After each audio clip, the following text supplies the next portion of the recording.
The cast of Star Trek The Next Generation recently returned and reunited on screen, sort of, bit by bit, for Star Trek Picard Season 3, a 10-part run of the continuing mission of the USS Titan. Well, I say mission. Every week things seem to get worse for them. They're in a kind of breaker's yard this time, weren't they? So this is our attempt to keep track with Trek as the season moves towards its conclusion in just a few weeks' time. Keith, it's been a few weeks since we've spoken to you about Picard. You're smiling, but then again, you're always smiling. It needn't necessarily mean that you like it, but are you still enjoying it as much as we are? Because we've been giving this a glowing review every week. Oh, absolutely. I mean, I've actually got my own show that I do weekly about this as well. But yeah, this is not disappointing at all. Every week I look for, again, it drops here in the UK on a Friday, and I'm literally streaming it at 2 minutes past midnight. Really? on a Friday morning. That's how eager I am to know what happens next and avoid spoilers and all of that good stuff. And yeah, I absolutely love it. It's the novelty's not worn off yet then? Not at all. No, not at all. It is really, props to Terry Matalis. I think he's done a great job with structure in this. It's got just the right balance of fan servicey things to make us all smile and references, but that still serve the plot and characters. And I'm loving it. So well on board with it. And I'm glad we've still got 3 more episodes to see, although I'm also sad that it's only 3 more episodes. So yeah, it is funny, isn't it? Because when this project appears and you see the names of all the actors that are attached, all these legendary actors backing characters that we've loved for 35 years, and you see 10, you think, oh God, they're bound to lose frame at some point. This is good. This could be a car crash, and you kind of think, oh, can't it just be 6? But when it turns out to be good, you end up on the other side of it thinking, I wish there was more of this stuff, Andy. I think I could probably stand 12 or 15 of these, but there's only 3 left. I know, and it's like, I'm sure you're in the same place as me. I can't wait to get to the end because I want to know what's going on, but I don't want to get to the end because it's the end, and there doesn't seem to be any more Terry Trek on the horizon, which just blows my mind, beggars belief. So, this might be the only thing we get, and if it is, I'm glad that we got this, and I will be ordering the 4K as soon as it's pre-orderable. So yeah, I mean, I'm so because I think when R&B started talking about last year, I was talking about it on one of your shows last year, and I was just like, oh, please be good, just please be good. And I'm just so relieved that it surpassed my expectations. I kind of hoped it was good. The more we saw, it looked like it was going to be good. The people involved. And yeah, it's just absolutely just smashed my expectations of actually how good it is, and the performances. Obviously these guys have all grown as actors over the years, and some of the performances we've seen. Stellar. Yeah, brilliant. We talked the last time you were on, Andy. We talked about how good Jonathan Frakes was coming back as Will Riker, and how I never thought. And I know this sounds awful. Oh, I never thought Jonathan Frakes could be that good. But then we've seen, for me, it was exactly the same. The last 2 episodes since we last spoke, we had Imposters and then The Bounty. And for me, it's been exactly the same, if not more so, with LeVar Burton. I've been enchanted by that character, by what he's been doing in it. Riveted. Yeah, it was amazing. I was again blown away. The last 2 episodes, say the ones you did, were absolute. 5 and 6 were amazing episodes. 7, I think, has been the weakest episode so far. I'm not saying it's a bad episode. I still really enjoyed it. It's still taking the story forward. But I think after 2 amazing episodes, you're going to get that little bit of a dip because you kind of have to push the story forward a bit. But yeah, he was brilliant. The whole bit with Sydney, and he's screaming at Data to hear him because he's literally watching his daughter dying. And there was some stupid stuff in that. But that whole performance, and when he's talking to Data, and loved it. I mean, I didn't know he had that kind of acting in him, because he never got the chance really in Do you think it's because we couldn't see his eyes, Andy? Do you think it was that simple? The eyes are the window to the soul, aren't they? And he was covered up for 7 years. Yeah, I think it's partly that, but also, I think he's talked about that he's got a character now that he's a father, he's a husband, and he never really got those emotional type episodes, or, he never really had a lot of romances or anything like that. Really, everything was his kind of relationship with Data, his sort of bromance or whatever he had with Data. So I never think he really got the opportunity to show the human range, if you like, back in TNG. But which now, it's like great with hindsight. It would have been great if he had a bit more like that, because we know he can do it. But it's so lovely to see it now, and he's waited 35 years to give us that performance, and kudos to him. Wonderful stuff. This is episode 7, Dominion. What a great title. Crippled, cornered, and out of options, Picard stages a gambit to trap Vadik and reveal her true motive. A gamble that puts the Titan in the crosshairs and forces Picard and Beverly to question every moral code they've ever held. This one's written by Jane Maggs, directed by Deborah Kampmeier, and again, it moves the story along at a good momentum. I think it's the shortest one we've had so far, at around the 45-minute mark, which I was a little deflated when I saw that, Ian. I thought, oh no, it's not an hour this week.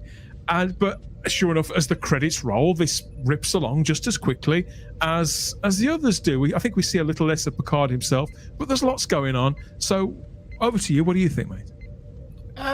This episode was okay.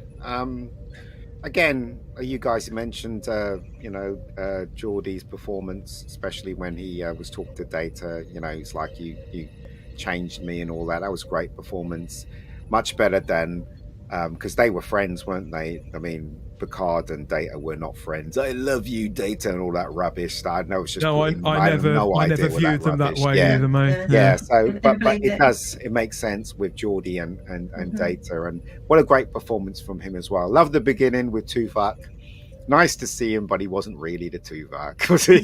He wasn't Tuvok. We did say there was going to be spoilers, didn't we not?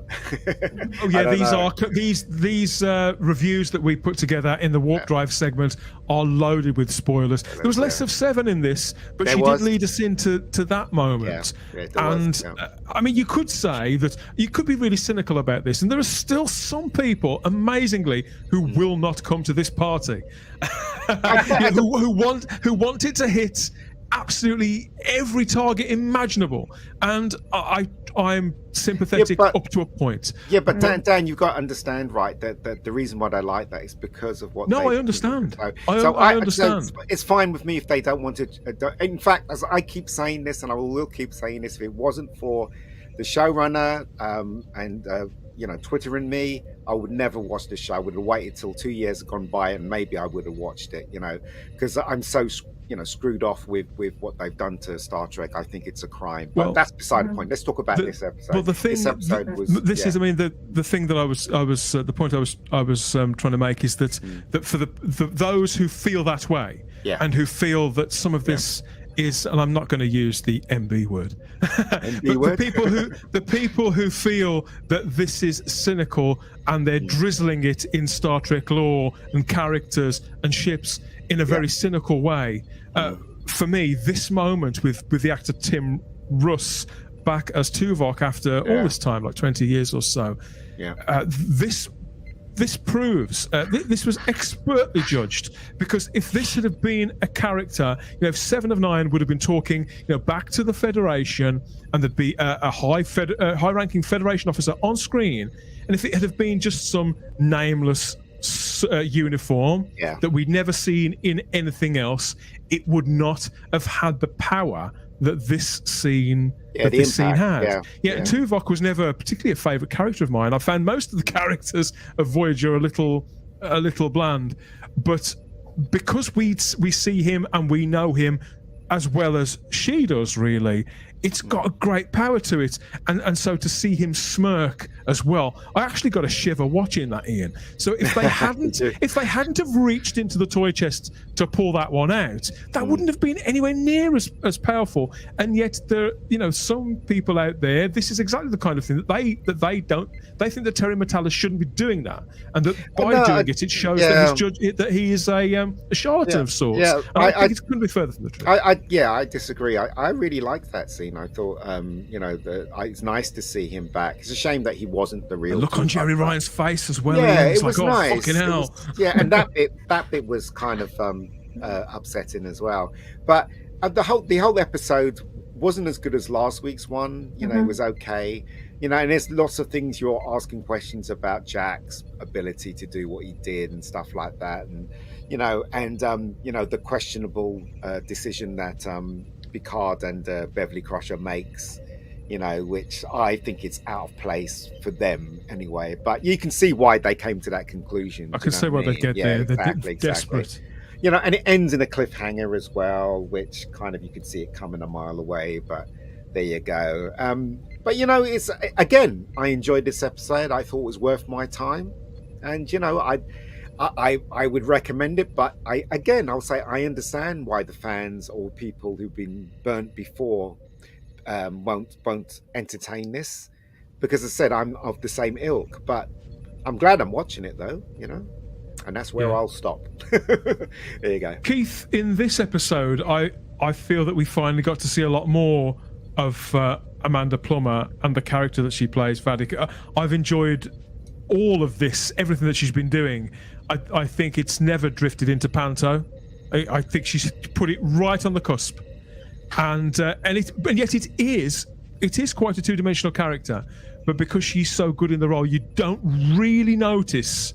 I think she does a very good job of shrouding it, but we get some idea about her motivations in this, don't we? About how complicated the character is, and the nature, this sort of enhanced nature of the changelings, how they've moved them on as well. It's quite brave for the franchise to do that, isn't it? And not break the characters. So as a Deep Space Nine fan as well, do you think they're doing that deftly? Do you think they're doing it wisely?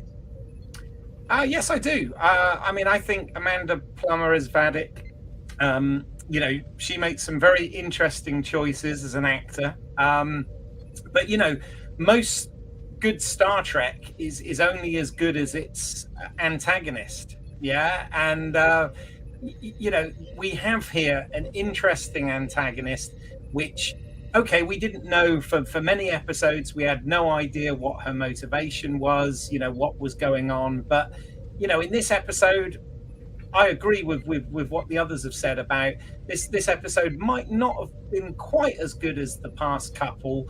But the important thing with this episode is we got some backstory for Vadik's character. And I actually, it's that old thing, as opposed to just being a villain, we've got an antagonist that has their own point of view, and I can kind of somewhat empathize with where she's coming from. I mean, I'm not saying her actions are correct, but and I thought it was quite good that we saw the backstory with the scientist, and obviously this is the reason that Vadik looks the way she does. Rather, you can see why she's taking it personally, can't you? Yeah, exactly. No, so I'm loving it. I mean, I think this is really good Star Trek, and a lot of that is down to, yes, it's well written, but also I think Amanda Plummer is great in this role. I mean, I love the fact that you just don't know what she's going to do,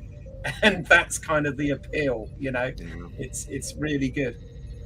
It reminds me of those episodes, Keith, of various Star Trek shows, come to think of it, where they make things quite small. They close down corridors. They put in force fields, don't they, to push characters together to see what happens, and it makes writers work harder. Sometimes it's characters like this new version of Data 3.0 we see on screen opposite Geordi, his best friend. They haven't been face to face properly for 20 years. Here they are, both of them act. And Brent Spiner, I love Brent Spiner, I do, but he can be a bit of an old ham.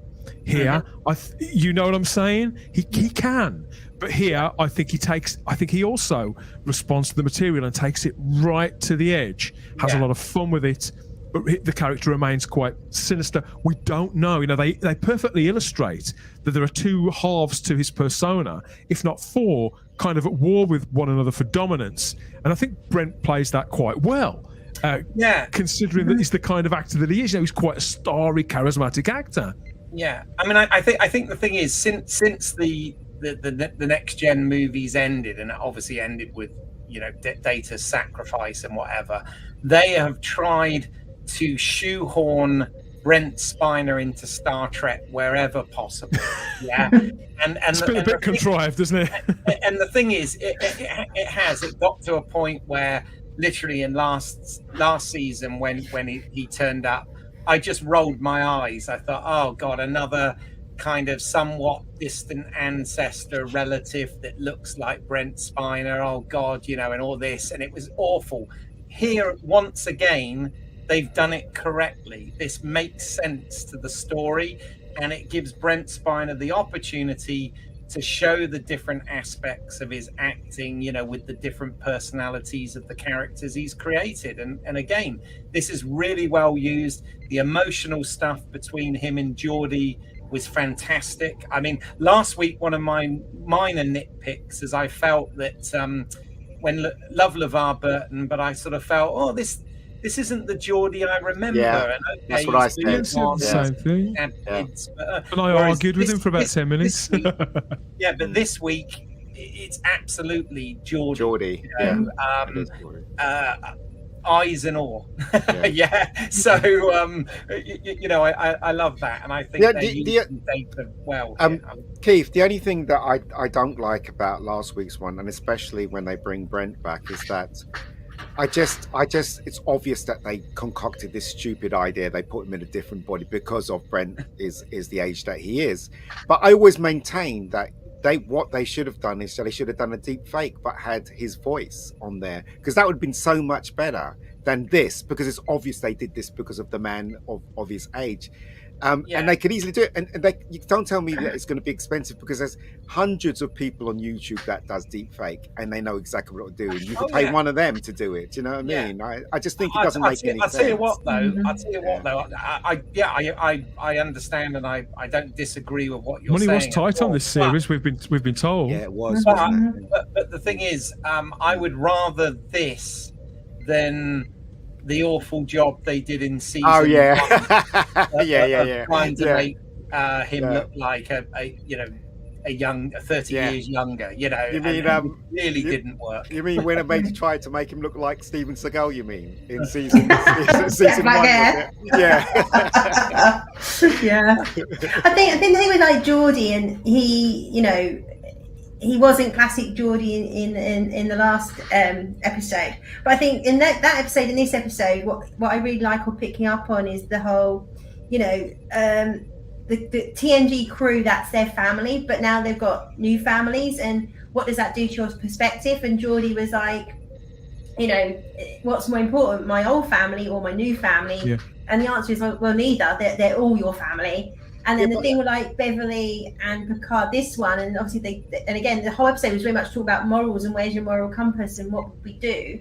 I mean, I'm not a parent, but I'm an aunt, and I'm sure, Dan, you could probably answer this better than me, that there's things I think as a parent you do for your children that you never thought you're capable of.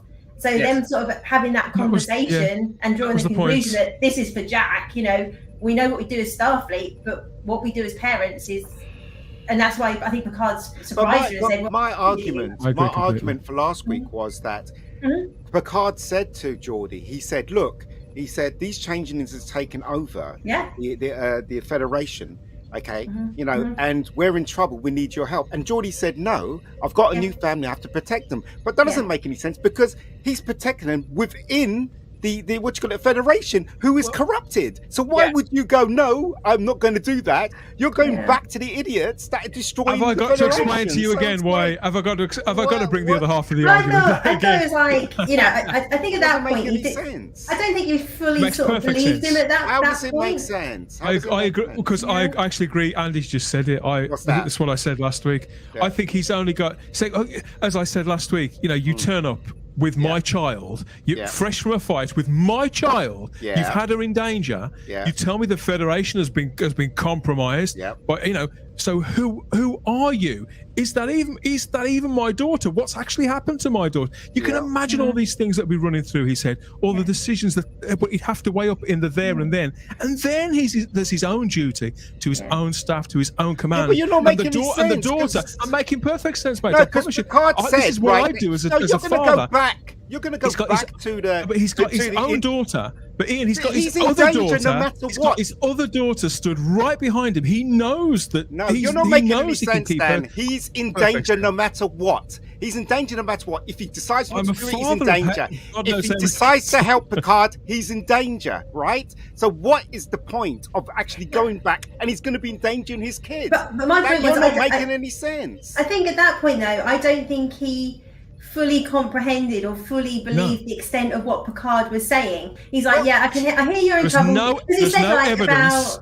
You know, he said about evidence It's in the thing that he's talking to. he says no. He can see, but he can see no evidence that anything that Picard is saying is actually true. Picard is his friend. Is this someone that he's known forever? Because this guy's turned up talking about changelings. He already knows that Picard isn't technically Picard. Geordie was very blinkered, right? He's just focusing on his children. He doesn't fully believe what Picard. I think he's kind of in denial, a bit in denial about it all. He doesn't fully believe him. Old Geordie would like in a heartbeat. And what I did like though, as the episode went on, and then he's talking to Sydney when they're fixing or trying to get Data to work. When he says, "I'm really disappointed in myself," so it does kind of say, "I never would have said that," and that's what the audience will sit there going, "Geordie wouldn't behave like that," and he literally turned and said, "I never would have said that. I would have just done it in a heartbeat." So he needed some sort of, kick up the backside to kind of remind himself that, that your Starfleet family is important as your flesh and blood family, and he needed reminding. I wouldn't say he didn't respect his daughter before, but I think he hadn't accepted her growth before. I think he was making all of his calls for exactly the right reasons. It's exactly what I would do as a parent, I guarantee.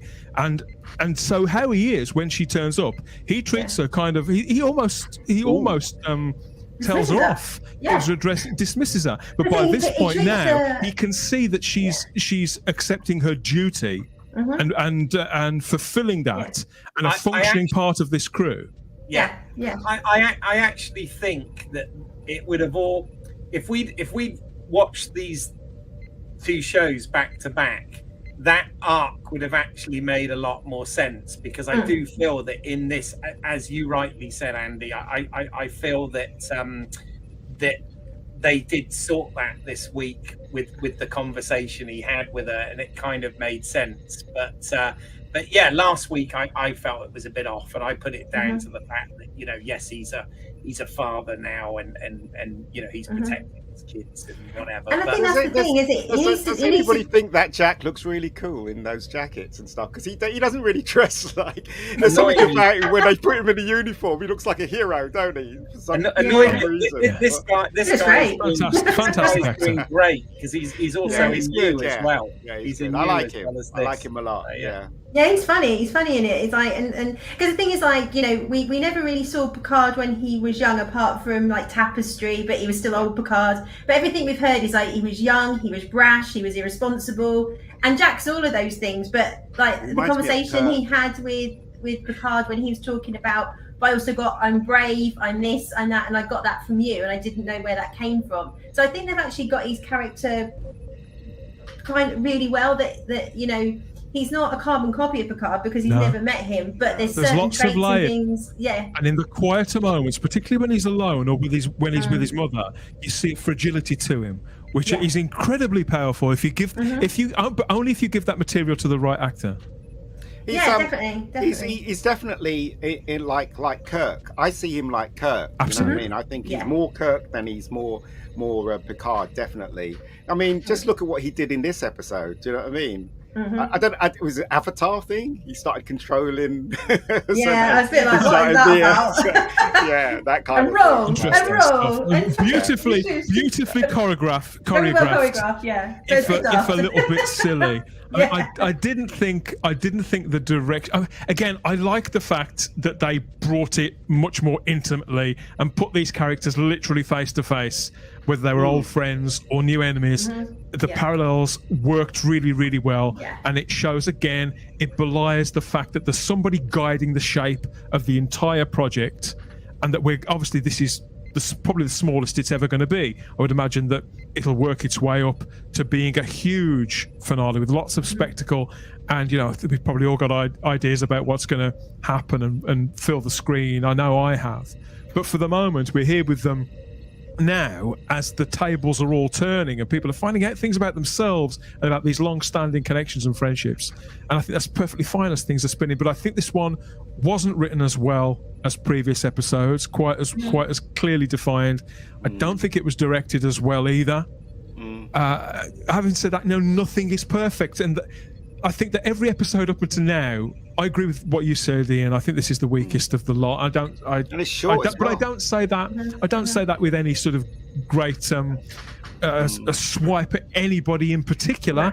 I think they incrementally every single one has been better than the last one, but they can't all be that way, Keith. I think. Yeah. Also, we have to remember that this show, even though it has a decent budget, it doesn't have a massive budget, and they have had to keep some things more contained. So that's why we've had quite a lot of what they call bottle shows, which are shows that take place in episodes that take place entirely on the ship sets, for example, like this one.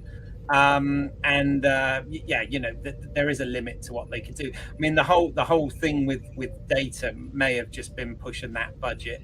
I think so. Yeah. I think so. I think so. Also, as I said, I was very disappointed how short it was, because you sit down and you go, right, okay, PICARD 3, let's see what's going to happen, and then it's finished. By the time you get your toast out of the toaster, you're like, it's finished. God, you like your toast? Well done, Ian. Yeah, exactly. Well done. I still felt like I got my fix, and even though this one, there was something about this.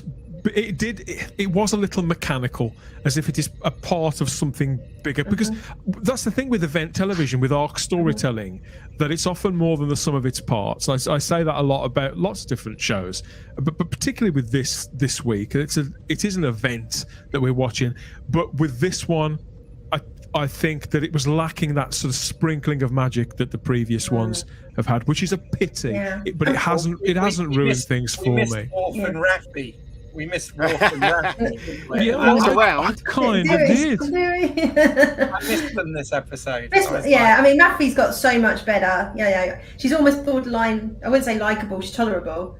Wolf's brilliant. Wolf's great. But I think what I've heard is, I've heard that this episode and the next episode are much more low key, and they work better if you can actually watch 7 and 8 back to back.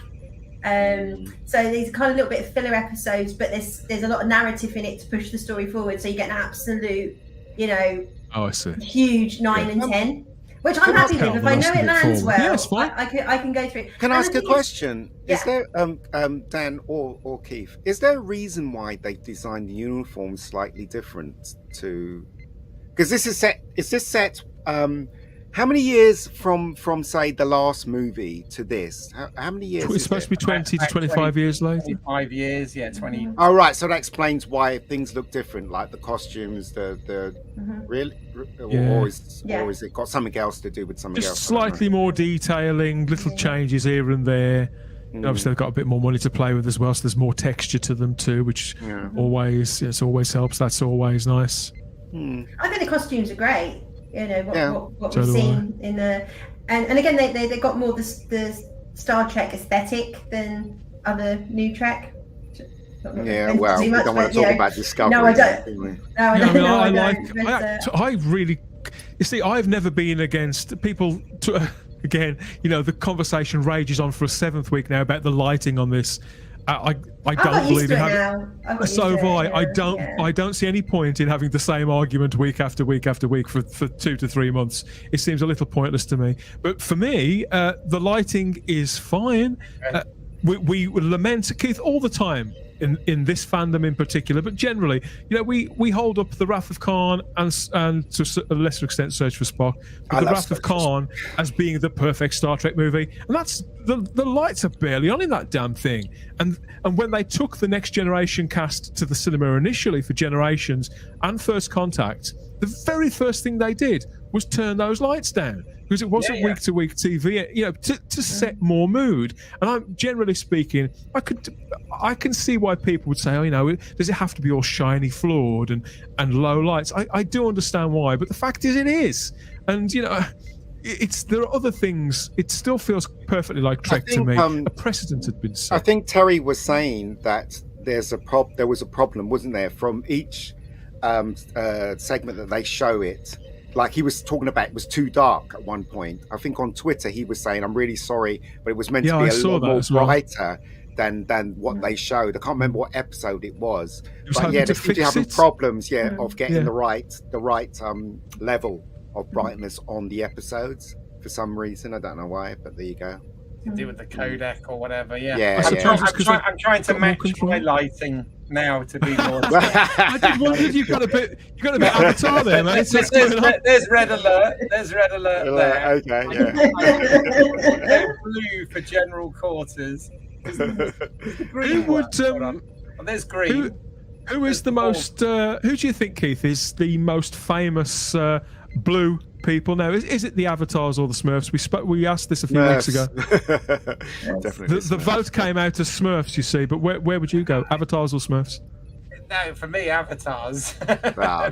There's always one, isn't there? Yeah. So the way I see it is that for the last 6 or 7 weeks, this has lit up the schedules for me. Looking forward to every single episode, and this wasn't quite so good. But if this is as bad as things get, then I think we haven't really got anything we should complain about. And little pleasures like this. This is Tim Russ back on screen as Tuvok or not. I hope they let us know if he's okay or not by the end. 66 years old now as well, Tim Russ. Oh wow! And still, I understand he's a musician as well, plays in a band and stuff. So it's just really nice to see him. It's great. So more of this, please. How many warp factors out of 5 would you give this one, Keith? I would say that this is a warp 3.5. 3.5 for Keith. Oh yeah. I see what you're saying. How about you, Andy? I was thinking the same. I don't think it's quite a 4, so I'd go 3.5. Because there's just a little bit of silliness in there. Otherwise, it would have been 4. Hey, Ian, how about you? You've been the biggest convert to this. You started with a great deal of resistance. How many warp factors out of 5 was that? How many fingers was that? How many fingers am I holding up? Still a great gag.